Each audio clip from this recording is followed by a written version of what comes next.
Mari kita berdoa bersama-sama. Bapa di dalam surga, kami berterima kasih pada pagi ini Tuhan membangunkan kami dengan kesegaran, dengan kekuatan yang baru, dan setiap hari ada anugerah Tuhan yang baru karena kesetiaan Tuhan, kesetiaan yang tidak berubah. Kami berterima kasih untuk janji itu. Beri kekuatan kepada kami pada hari ini dan sepanjang minggu yang akan datang, hidup sesuai dengan kehendak Tuhan dan hidup di dalam perlindungan dan ketaatan kepada Tuhan sendiri. Dengar doa kami Tuhan, demi nama Yesus Kristus, penebus dan juru selamat kami yang hidup, kami berdoa. Amin. Mari kita bersama-sama membaca kitab suci dari Efesus pasal yang kedua. Efesus pasal kedua, kita akan membaca bersama-sama dari ayat yang ke-17 sampai dengan ayat yang ke-22. Saya membaca 17, saudara 18, dan seterusnya.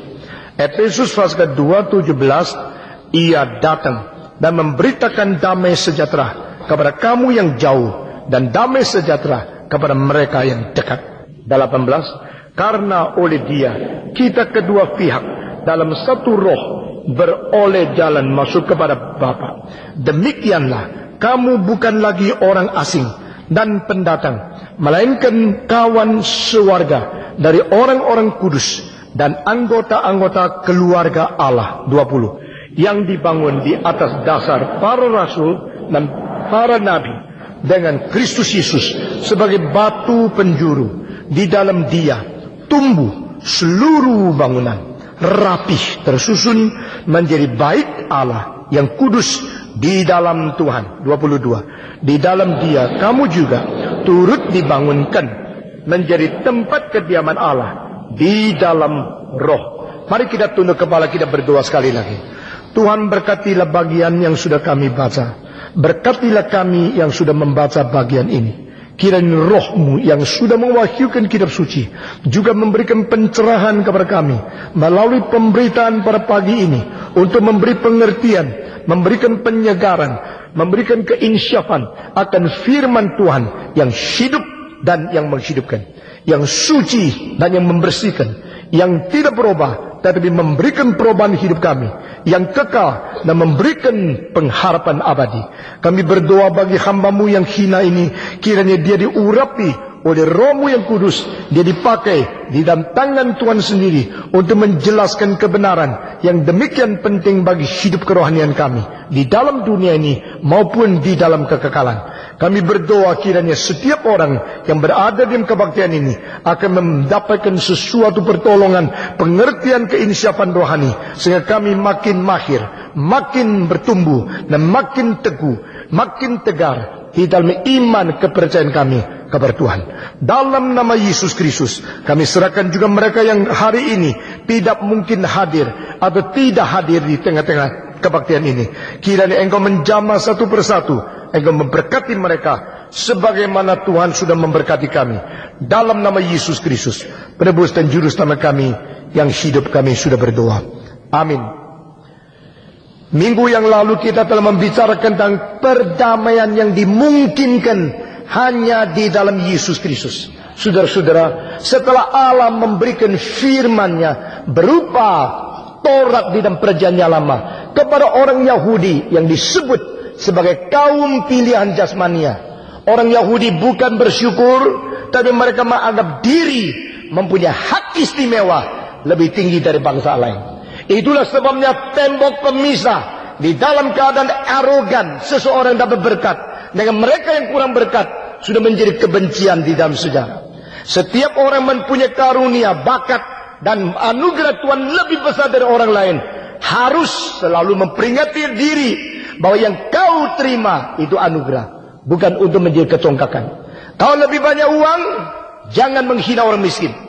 Kau lebih intelektual, jangan menghina orang yang bodoh. Kau lebih bertalenta, jangan menghina mereka yang kurang talenta. Karena itu hanya sesuatu pinjaman di dalam tanganmu untuk menguji kesetiaanmu bagaimana terhadap Tuhan. Saudara-saudara, jikalau saya mempunyai kepintaran, lalu saya melihat orang semua bodoh, sehingga saya menjadikan seseorang memisah diri dengan orang lain, lalu menghina orang yang kurang pintar seperti saya, apakah hidup semacam demikian itu hidup memperkenan di hadapan Tuhan?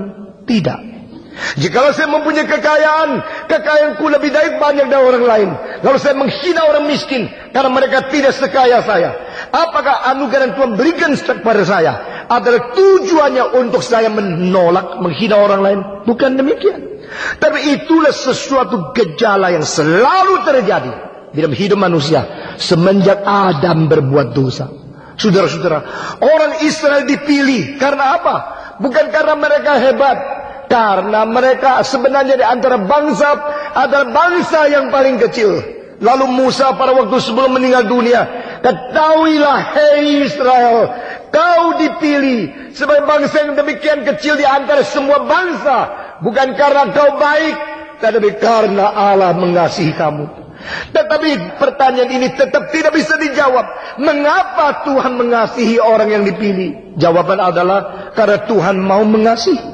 Kenapa Tuhan boleh memilih kasih ini dan tidak kasih itu? Hanya Tuhan sendiri mempunyai jawaban. Itu kedaulatan Allah yang tidak boleh diganggu gugat. The sovereignty of God is based on the supreme wisdom of highest God. Dia mempunyai bijaksana yang tertinggi, sehingga pada waktu dia memilih orang Israel dan memberikan Taurat kepada mereka, supaya mereka lebih dulu mengetahui berapa jauh mereka sudah meninggalkan diri daripada Tuhan, supaya mereka lebih cepat bertobat. Tetapi orang yang berdosa sudah mendapatkan anugerah, bukan saja tidak merendahkan diri, bukan saja tidak bertobat, mereka menganggap diri lebih tinggi dari segala bangsa. Dan mereka menyebut bangsa lain itu seperti anjing karena tidak mengenal Taurat. Saudara-saudara, demikianlah kita melihat sejarah terus menerus mengungkapkan kerusakan daripada sifat manusia. Itu sebab permusuhan selalu cepat ditumbuhkan di dalam relasi manusia dengan yang lain.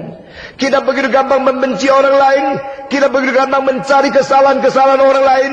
Bahkan kita memberikan satu sebulan terhadap itu tiupan terhadap bulu untuk mencari kutu-kutu yang kecil pada orang lain. Kita tidak gampang mengampuni orang lain. Kita tidak gampang mengerti kesalahan, kelemahan, kesulitan, kejatuhan, atau hal-hal yang sulit diatasi oleh sifat kemanusiaan yang terbatas.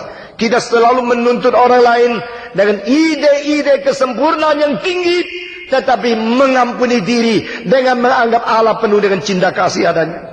Saudara-saudara, bagaimana kebencian antara bangsa dan bangsa, kebencian antara sesuatu suku dan suku, kebencian antara seorang person dan seorang person bisa menjadi bersatu, kecuali melalui darah Yesus Kristus.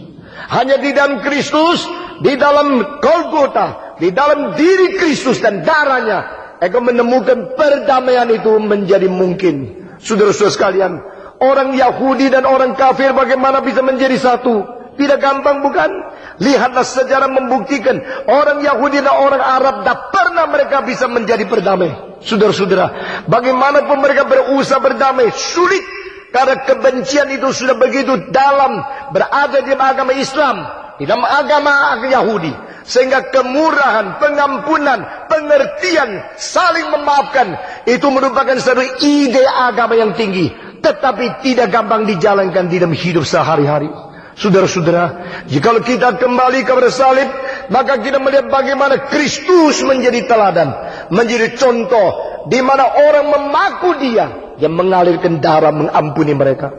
Orang memaki-maki dia, yang mengatakan, Bapa ampuni mereka. Orang menyuruh dia turun.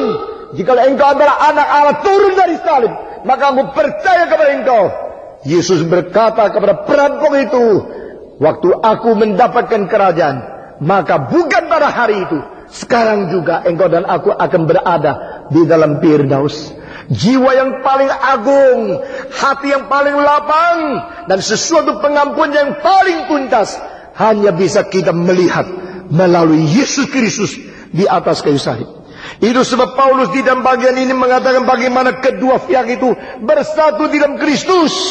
Tetapi saudara-saudara, ayat ini yang ke-17 berkata kepada kita, bersatu karena roh yang sama. Dan di sini darah Yesus, salib Kristus, kemenangan Kristus sudah dipaparkan setahap demi setahap. Muncullah istilah yang penting ini yang tercantum di dalam ayat yang ke-17. Saudara-saudara, ayat ke-17 mengatakan kedua pihak ini, baik kita maupun mereka, sudah menjadi satu dan kembali kepada Bapa